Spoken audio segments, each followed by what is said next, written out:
Hey, welcome to Tape, powered by Ram, MotorTrend's back-to-back winner of Truck of the Year. I'm Ryan Dixon. I'm a writer for Sportsnet.ca. Joining me today to talk about the Final Four, Sportsnet's NHL editor, Rory Boylan. We're down to one bubble, Rory. One bubble. I think both of our Stanley Cup final picks are alive, Yes, which, hey, that's a miniature celebration. so, absolutely. and you know what? Those were some awesome game sevens that we just had Yes. too. Like, it took a while to get there, right? But a series of them, great finishes there in round two. And, we're in the home stretch now. Yeah, a little behind the curtain for the listeners. We planned to do this maybe Tuesday, Wednesday around our normal day. And we were like, well, we'll just hang on until the round finishes because everyone was up 3-1. So we Yeah. just kept waiting and waiting and waiting and waiting and finally realized looks like we're recording on Sunday morning because 3 of the series went to game sevens. And yeah, the Friday night games especially were fantastic. We, of course, have a final four of the Vegas Golden Knights and the Dallas Stars, the Tampa Bay Lightning, and the New York Islanders. We're going to start there, and then we'll talk about the teams that got tossed over the top rope in the second half of the show. So let's jump into it with the East. Rory, I don't know that there is a better Final Four story than the New York Islanders when you get right down to it. Just unbelievable what that team has done. They really could have beat Philadelphia in 5. They obviously had them on the ropes, some overtimes. It could have been done earlier, and they ended up really putting an exclamation mark on the series with a big win in Game 7, 4-0, blanking the Flyers. Now they get the Tampa Bay Lightning, a Tampa Bay Lightning team that's still going to be playing without Steven Stamkos, which I don't know if that's flown under the radar, but Yeah, for sure. I feel like we really haven't talked a lot about that. It sure doesn't sound like he'll be back in the East final. That said, they have left the door open to seeing him again at some point. But this Lightning team beat the Boston Bruins in 5. They were the one that got up 3-1 and closed out. We all know the backstory there. And after all the credit we want to give the Islanders, here we are. We're both, of course, going to pick Tampa Bay to move through. But do you see this being a super close, nail-biting fight for every inch series for the Islanders and Bolts? Yeah, I don't see why not. I mean, it's at the point now where if you underrate the New York Islanders, you're doing so at your own peril. They're just, I mean, we've talked about it. They're just such a strong structural team that has completely bought into what Barry Trotz wants to do, and Barry Trotz continues to prove that he's one of, if not the best coaches, long time in the NHL. And they have depth everywhere, all through their forward lines, through their defense, and they're not household names generally, but they're just guys who are really good in this system. They have a couple of goalies that can play really well. And I'm thinking back to like last year's playoffs, and there were a number of teams you looked at and said, well, maybe they just needed to lose. That old saying, maybe they just need to lose first to learn how to get over that hump. You could have said that about maybe the Colorado Avalanche, who upset Calgary in round one and then got eliminated. Tampa Bay had that round one upset. They're still alive here. Dallas could even be a team that fit into that. You could see paths for these teams to build off those losses and return better this year. And a couple of them are still around. No one was talking about that with the New York Islanders. Like, you No. just saw the New York Islanders as like, oh my goodness, look at that. They had an upset against Pittsburgh and then they got blown out the next round. And yeah, it was nice that they pulled off that upset, but they're not really that great. And now you look at them this year and like, okay, maybe we should have been thinking about them a little bit differently. Maybe they're better than we think. And I think maybe the most surprising stat to me is, as much as we talk and think about the Islanders as a tough defensive team, which they absolutely are. Philadelphia only had 16 shots on net in that game 7. Yeah. The Islanders have the highest goals for per game of any team left in these playoffs, and that's absolutely shocking to me. Matthew Barzal is not the leading point getter. Josh Bailey and Brock Nelson are the first two. I mean, young Anthony Beauvillier has had a real breakout playoff. I think he's got 5 goals in games where the Islanders had a chance to finish off the series. So clutch performances there. And so that they're scoring more than I think people realize as well. Not that that's going to be what gets them through Tampa Bay, but they're going to make it really muddy and really tough for the Lightning to play the way they want to, which is to score a lot of goals. 3 guys with 7 goals. Anders Lee, Jean-Gabriel Pajot, and the aforementioned Beauvillier. 5 guys with 5 goals. Barzell and Nelson, add them to the list. Of course, that is through 3 series, the best of 5 that they had to win to get here to begin with, and then winning 2 rounds in the main draw. And yeah, you said it. They're I mean, Matt Martin, what a story that guy has been, Yeah. scoring 4 goals. They clearly play for each other. They believe in each other. I mean, I guess if you're Tampa, the one thing that makes you nervous, or if you're a Bolts fan, is, I mean, they kind of fit the description of the Columbus team that got the best of Tampa last year, and obviously Tampa vanquished that ghost this year. But it is kind of a similar dynamic to that series that, just got away from Tampa a year ago. 100%. And if you are a Tampa Bay fan, you can look at it and say, well, they did beat Columbus this year, and Columbus is very similar this year too. Like that's how Columbus got through Toronto, right? They frustrated them on offense, and Tampa Bay got through Columbus without a heck of a lot of trouble this year comparatively. So you can kind of compare them in that way and say maybe this is a good series for the Lightning, and I think a lot of people are going to see it that way, probably rightfully so. Like the Lightning are just stacked, even without Steven Stamkos. They're blowing their way through these playoffs. Just a stellar defense. They have a lot of depth up front too, but it's more about scoring goals than anything else. And so it's just kind of, along the lines of those San Jose Sharks, Washington Capitals teams, just keep putting these players, this team on the ice for as many years as you can, and one day it's going to hit.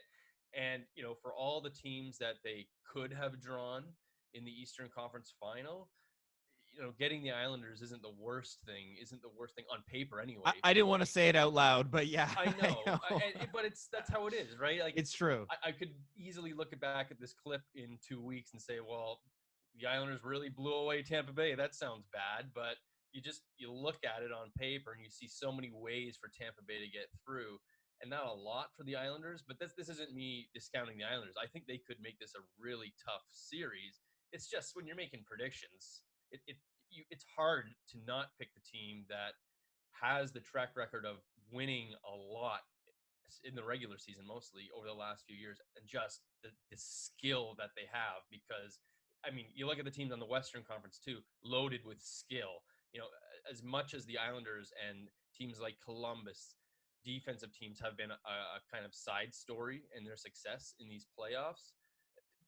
Dallas got through Colorado because they scored a lot. Vegas is here because they score a lot. Tampa is here because they score a lot. So that is the stronger narrative through the first couple of rounds, I think.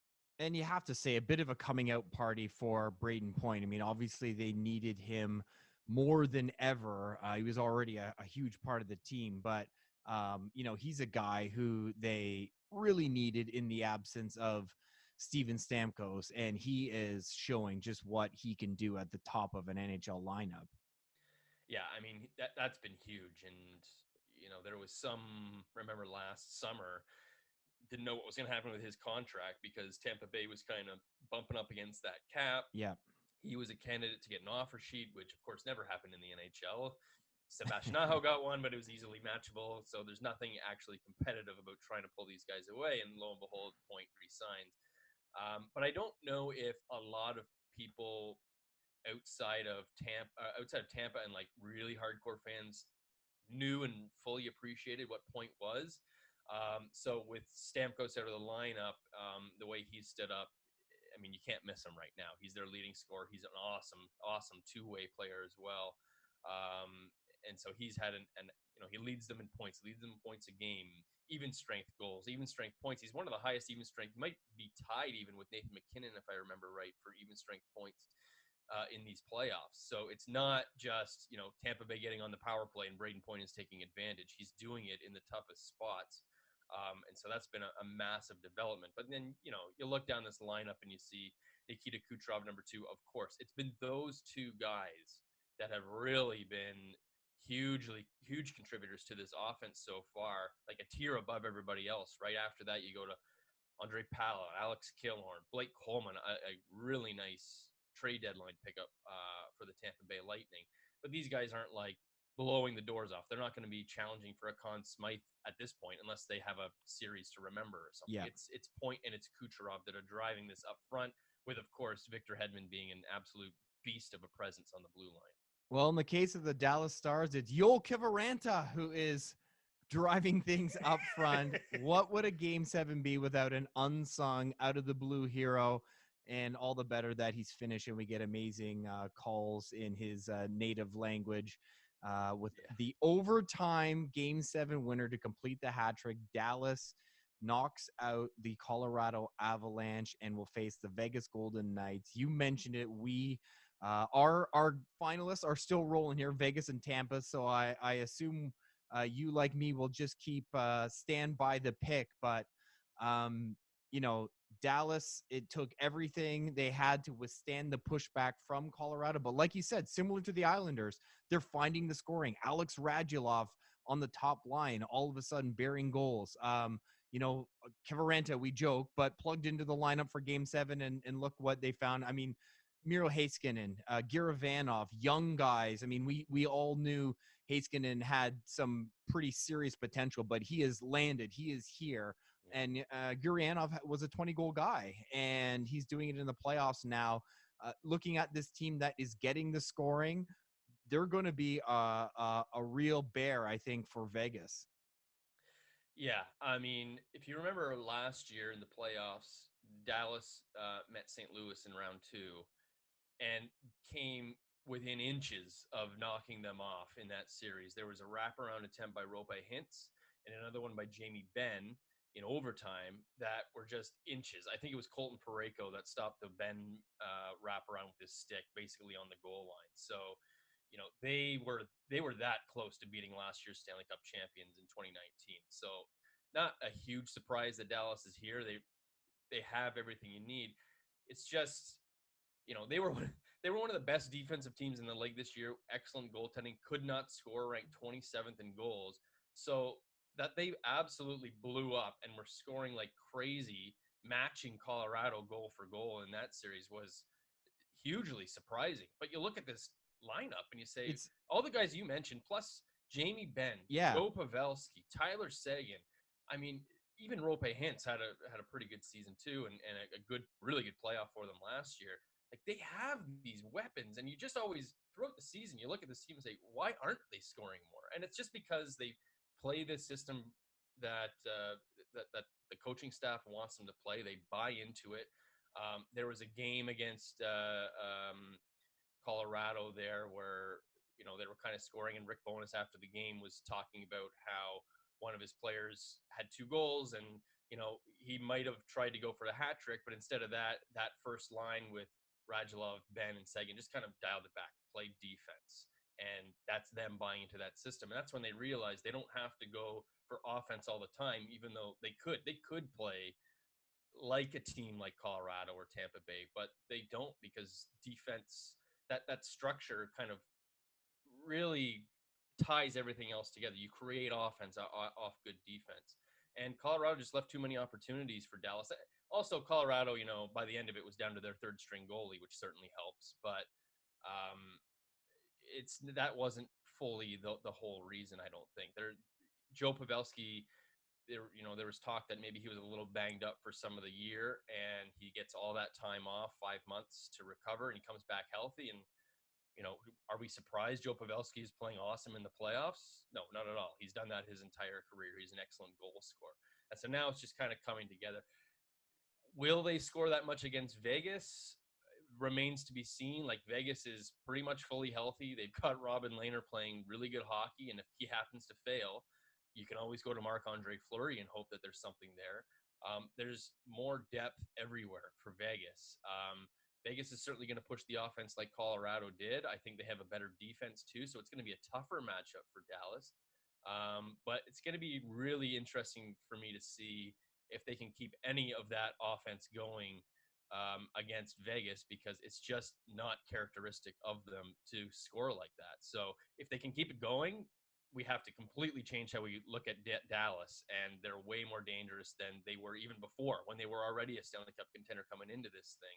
But I don't think it's going to be it's just naturally easy for them to keep scoring 4 or 5 goals a game against Vegas. We've talked about crazy game sevens and near misses last year. I mean, let's not forget the Vegas Golden Knights were up 3-0 on a San Jose Sharks team in game 7 and of course wound up on the losing end. Now this is their third playoff. The team is in the final 4 for the second time, except this time they've got Mark Stone and Max Pacioretty up front, and you mentioned it, Robin Lehner in the cage. What do you make of this team that kind of similar to the Islanders ended up going 7, but probably could have knocked the Canucks off earlier if not for the heroics of Demko? Yeah, I mean, where did Demko come from? That was We'll get there. absolutely We'll get incredible. there. Yeah, we'll get there. But I mean, just couldn't close them out. It had nothing to do with them. Like, they were completely outplaying Vancouver in all of those games. It was just the goalie. So you look at it and say, I don't think you can be too concerned with what was going on for Vegas. It was maybe a bit of a cold spell where they just had a bad shooting percentage for a couple of games, right? And you hope that corrects itself. But again, Dallas is just such a ridiculously strong defensive team. The one positive from that for Vegas's perspective is that Anton Khudobin is playing for Dallas and not Ben Bishop. And Khudobin, I think he's been fine. He's been a little soft in some games, but he's not winning any games for Dallas. He's just kind of taking what's there, right? I think he's even lost a couple of games for Dallas along the way. So that's definitely a huge positive in Vegas's favor. But again, I mean, it's just wicked skill depth. You mentioned the guys on that top line. Shea Theodore actually leads this team in points right now from the blue line. And he is continuing to kind of come out slowly as one of the better, I don't want to say Norris, because there's a lot of those really young candidates out there, but like a really sturdy number 1 defenseman for this team to move forward with. And a guy that they got out of expansion from Anaheim because Anaheim wanted to protect some other guys, or had to protect some other guys due to no trade clauses. So you give them up for nothing. And that's basically what this whole team is built on, right? Is getting guys for nothing. Nate Schmidt, another great defenseman back there. They can play any which way you want. Like if it's tight defense, they'll do it. If it's all offense, they'll do it. They'll play with speed. They've got a physical kind of rough sandpaper edge to them. Like Ryan Reeves went a bit too far against the Vancouver Canucks and getting kicked out of that game, but for the most part, he doesn't push that edge to put Vegas at a disadvantage. He's exactly what they need. So they've got a really strong mix of everything. And now you look back at that Robin Lehner trade at the deadline that we were sitting there scratching our heads like, what does that mean for Marc-Andre Fleury? Is it just giving him rest down the stretch so he can start, or are they thinking about making Lehner the number 1? And Lehner is clearly the number 1 because they could have gone to Fleury for game 6, certainly for game 7 against Vancouver, not because those losses were Lehner's fault, but just to give a change of scenery because you view it as a tandem. They clearly don't view this as a tandem. It's Robin Lehner's crease all the way. That's going to open up some off-season questions. But Lehner looks like, and he was a Vezina finalist a year ago, and he looks like that player behind this defense. He was great in Chicago behind a really weak defense this year, though his numbers didn't pop quite as much. But now you see him behind a much better defense, and he looks like that kind of Vezina caliber guy all over again. All right, well, we'll see if we get the Tampa Vegas final. You, me, and a few other people have predicted. All right, coming up on the other side of the break, we're going to talk about the teams that didn't quite make it to the Final 4 and maybe chart out what comes next for a few of those clubs. Stick around. Lots more to come on Tape to Tape. Hey, welcome back to Tape to Tape. Don't forget to check out the Sportsnet Fantasy Hockey Pool presented by RAM. Just go to sportsnet.ca/RAM. You can win $50,000 in cash prizes or the grand prize, a RAM $1,500 or $2,500. Once again, sportsnet.ca/RAM. I wonder if anyone had Kivaranta. I'm going to say probably not. But man, things change fast in the NHL. People and teams come out of nowhere.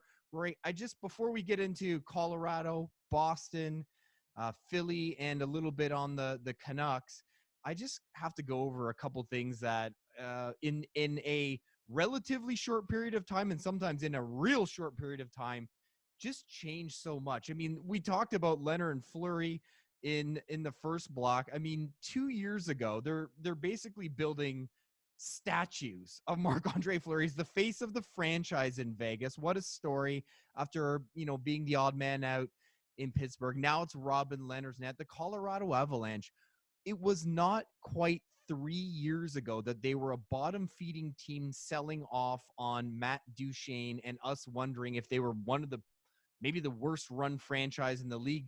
They're probably the consensus 2021 Stanley Cup pick right now. The New York Islanders, do I even have to say it? 2 years ago, their captain goes, and that's a team that can't make the playoffs with John Tavares. You assume they're just going to be wandering in the hinterlands, and here they are 2 years later in the conference final after making the playoffs last year. First time since 93 for the Islanders. And then what about something like a week ago, you were looking at the Canucks going, even with the cap situation, they got to sign Markstrom. He's just too important. And 3 big games from Thatcher Demko, and you're kind of wondering, well, geez, maybe Demko's the guy. I mean, that in particular is why GMs must never sleep at night and get paid the big bucks. We talked a lot with Ian McIntyre about the Canucks at the start of their series versus, come on, who just beat the Vancouver Canucks out of the Vegas Golden Knights? And we talked a lot about the future, and we talked about them in the context of assuming they probably weren't going to get past Vegas, which ended up being quite close. But people who want to deep dive on all those guys who are going to play a big role in the future and what that looks like, check back to our last pod and listen to that. But I do think we have to talk about Demko. And I mean, 3 games, what do you do, Rory? Does it really weigh on you? The cap is so tricky to navigate. Goaltending is so tricky. People will scream you can't devote too much resources to goaltending. I mean, if you're Jim Benning, what do you do? Yeah, this is a tough one because, I mean, on one hand, in a normal season, I think the priority should still be Jacob Markstrom. Because you look at the other UFAs that they have, it's Chris Tanev, it's Tyler Toffoli, nice players, nice to have and everything. I don't think you need Toffoli. I think you've got enough he's a offensive luxury. guys. I think they do need to do something with that blue line. So losing Tanev might be a bit of a problem, but 3 games just isn't enough for me to buy completely into Demko. Like, you need to get another guy to be his tandem partner at least. And sure, this is the offseason that maybe you can do that, because there's a lot of goalies that are going to be available in free agency or trade or anything like that. And it's not like he's a kid, right? He's 25 in December. Exactly. The problem is that not only do you have a flat cap to deal with, you have Seattle expansion draft next year. So if you sign Markstrom, I mean, it sounds like part of the holdup there is this expansion. So if you sign Markstrom, is he going to do it without any movement protection that would make him an automatic protect for the Seattle expansion draft? And if you give that to him, now you have to leave Demko unprotected. And how do you feel about that? Versus how do you feel about letting Markstrom go and taking your chances that you can find, an Anton Khudobin type guy, maybe not someone who's going to be a 50 starter, but someone who can split with Demko and hope that Demko hits, right? And that you would leave the other guy available for Seattle. Neither of those are obvious fixes for Nothing me. makes you feel great at night going to bed. It's a really, really tough call. I wonder if the only way you can get Markstrom to sign is that he needs that protection. I don't know how good I feel about giving him no movement protection in this goalie climate specifically, even after the year he had. I mean, he was awesome for them, and he was looking great until he couldn't play. He was unfit to play, and he was dealing with an injury. Goalies, I just would be so scared of putting too many chips down on Demko for 3 good starts. It's just not predictive of anything, I don't think. Obviously, he's not going to continue to be that good forever. So, what is he really? You just haven't seen him enough to really know that yet. So, I don't envy Jim Benning for this call that he's got to make. It's impossible. So, Colorado, I don't think we have to dwell on long. I said, half joking, but kind of serious, that they're probably going to be the consensus 2021 Stanley Cup pick. I mean, obviously they ran into goaltending issues with Grubauer going down. You're good on Michael Hutchinson for stepping in there, but he's the number 3 guy in a game 7, and they still came within a hair of winning it going up late in that game. They very easily could be in the Final Four now with their number 3 goalie. This is a stay the course. There's no real huge questions looming around this team. You're going to run it back whenever next season starts and Yeah. and be a cup contender. Yeah, and you were missing Landeskog there too. Like they got really banged up at the end here. But they're in the best position of any of these teams. I mean, Gotta be. you look at the offseason for some of these other contenders, like Dallas doesn't have a ton of cap room. You wonder what they do with Khudobin. Tampa Bay, I mean, they're going to be an offer sheet target potentially for a guy like Anthony Cirelli, maybe Mikhail Sergachev. Like they have no salary cap room whatsoever. Vegas is capped out. They don't have any big contracts to worry about other than that goalie situation. But like they're also capped out.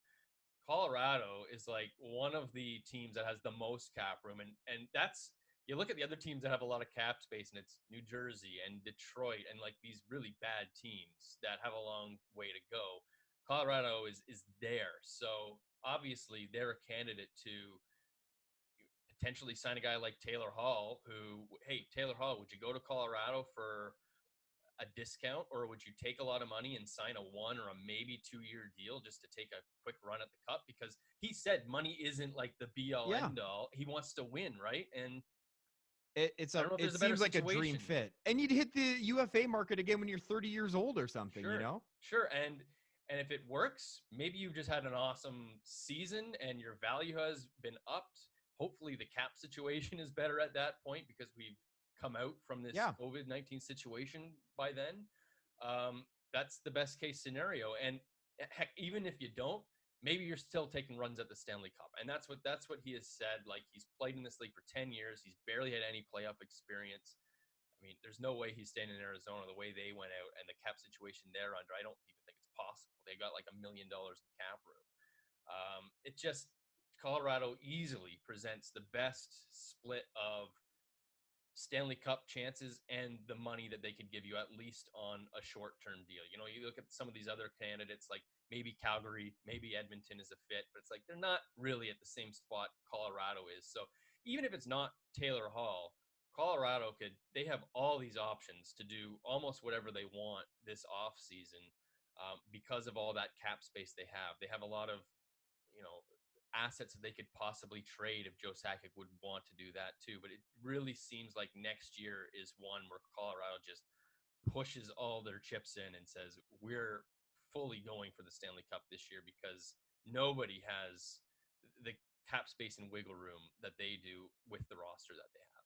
So let's talk a little about the Flyers and Bruins, two teams definitely in different parts of their arc. I mean, the Flyers were a great story this year, just taking off in the second half. And, a lot of the work really that Ron Hextall had done with that team came to fruition. And there's a lot to like there, though I have to say, pretty disappointing showing through 2 rounds. I mean, they really didn't look that great against the Canadiens and could have easily been bounced by Montreal. And really the Islanders series could have ended in 5, but the Flyers were able to hang in and get some overtime goals. I mean, big picture, you have to feel great about where they're headed, but a lot of their big guys no-showed in terms of scoring goals, and it's now fully on, the Konechny's. Konechny had a really tough playoffs. Provorov, great defenseman. Carter Hart definitely shown something. It sure seems like it's headed somewhere great, but we know that's not necessarily the most patient place in the world, and I do think these 2 rounds are going to leave a little bit of a bad taste. Yeah, Philadelphia is like the hardest team for me to figure out because they're in the playoffs one year and then they're out, and then they're in again and then they're out. And you look at their roster and you say, how do they bounce back and forth like this? Like they have, as far as like the lead kind of guys, you have what you would want, I would think. You have, like Claude Giroux is a really good offensive. I wouldn't say he's one of the top superstars in the league or anything like that, but the guy can score a lot of points for you. Travis Konechny is like a really fast, up-and-coming offensive contributor. Sean Couturier, one of the best two-way centers in the entire league. I love the defense being led by Ivan Provorov, who I think is just an absolute stud. And then Carter Hart, still really, really young, but seems like the guy who's finally, after decades, going to stabilize this Yeah. goalie situation there in Philadelphia. So why can't they put this together? I mean, to your point, they in that game 6 against Montreal, they were outplayed. Montreal should have won that game. They did not look that great. They did not look like the number one seed in that series. They did not look like the number one seed against the New York Islanders. Granted, the Islanders have made everybody kind of look silly so far, but a team like Philly, you'd think could be above that and can fight through that a little bit. And you're absolutely right. Like you look at all this, you say, okay, they've got a good place to start from. Why is it not clicking? And to your point, there's just no patience historically in that organization. So you wonder what kind of reactions this is going to lead to in the offseason, and would it lead to anything that they may regret at some point later? Like it seems like a team that you just kind of want to keep pushing on with, because a lot of these things, especially in net, the players are still pretty young. But at the same time, when you look as bad as you do as the top seed after the round robin, there are legitimate questions. Like they don't look as polished as Tampa Bay and Colorado and Dallas and some of these other contenders that even lost a little bit earlier. But I don't know why they're not more consistent. They were so good from January on, Yeah. like one of the best teams, and then all of a sudden they weren't again in the playoffs. And I can't figure this team out. I don't know why they're as inconsistent as they are. So I'm not going to write the obituary on the Boston Bruins just yet. They lose to 5 games in Tampa. 2 years ago, they lost to 5 games in Tampa in the second round. In between that, they had a game 7 to win the Stanley Cup on home ice and didn't do it. I do wonder if they're going to look back at that as the last great crack, because obviously the big question is Krug in the offseason, and it sure sounds like he's ready to get paid. Zdeno Chara wants to come back and I think can be an effective player again at age 43 through next year. They have, I know there's some noise around Rask and Jaro Halak. Those guys are a great tandem. They are both under contract again for next year. I think the Bruins are very much in the mix and a hard out next year, but it's starting to get a little dark out there. And they've got, they're a well-run team, and I don't think they're on the precipice of falling off a cliff, but I do think next year, even assuming Krug leaves, I could absolutely see them being a contender, but the questions are gonna get bigger and bigger as we go along here. Yeah, so you hit the biggest question in Torrey Krug this offseason. Like, what happens with that guy? He does sound like he wants to get paid. Can Boston give him that money? They probably have enough cap room, but it's going to be really, really tight. That would be a massive loss if he goes somewhere else. Because all of a sudden, I love Charlie McAvoy. He's going to be great for the future. I agree with you that Zdeno Chara is still just a tough customer out there and someone I would love to have on my team. Brandon Carlo is fine, but it's like you need Krug. You need that guy who can consistently, reliably move the puck and create offense. And you need more than one of those guys, and you need an elite guy. And just losing that and not replacing him is going to be massive. Like I don't think he's the same, but it's kind of similar where if Pittsburgh were to lose Chris Letang for nothing, that would be devastating for their blue line. And so I think it's similar in Boston there. I'm not so worried about this team next year if Krug is still around, because you wonder, like, if Tuukka Rask did stay, how much that changes what happened to the Boston Bruins. I think he is one of the better goalies in the league. I think his numbers back that up. I just think that he needs to be rested in the regular season, and it usually pays off in the playoffs. Yeah. So you wonder, just having your number one goalie, what does that change right away? And I think that's a legitimate question. It's after next year, and to your point, like every year from now on, these questions are going to get tougher. After next year, David Krejci is going to be a UFA, and he makes a ton of money. So how is that negotiation going to play out? Patrice Bergeron's 35 years old. It's not going to get any easier. Brad Marchand's 32. Like, again, I agree. Like, I don't think these guys are going to fall off a cliff in the next year, but how much longer can they keep being one of the best lines in the NHL? It's just going to get harder and harder as you go. They just spent a first-round pick at the deadline to get Andre Kasha, who was pretty disappointing for them in the playoffs. I still have hopes that this guy hits, and maybe we'll see it next year. But that was a disappointing pickup, and now you've given up a first-round pick that you maybe need to kind of reload here. Do they make that first-round pick available next year to try and keep this thing alive? Like, how motivated are they versus a team like Pittsburgh, who clearly is trying to go all in as long as they can? Sure. Is Boston similar in that? And then they just keep throwing picks out at the deadline, just keep trying to add to extend this life as long as they can. And then when the bottom does drop out, good luck. We'll see you a few years after you get out of that rebuild, because it's probably going to be a little messy. I mean, there's not a ton of depth on this team anymore, and it's not easy to see how they're going to get that back, because they are going to be a little tight against the cap, especially if they get Krug signed to a new deal. So and as you go, it's going to get thinner and thinner, and it's going to get tougher and tougher, and their best players are getting older fast. And so I don't want to say their window was closed. It's definitely closing, though. The moral to the story: if you have a chance to win the Stanley Cup on home ice in Game 7, get it done, because you don't know when it will come again. No one's going to win the Stanley Cup on home ice this year. They're all in Edmonton. Final 4 teams. We keep clipping along. Should be great. Keep checking back to tape.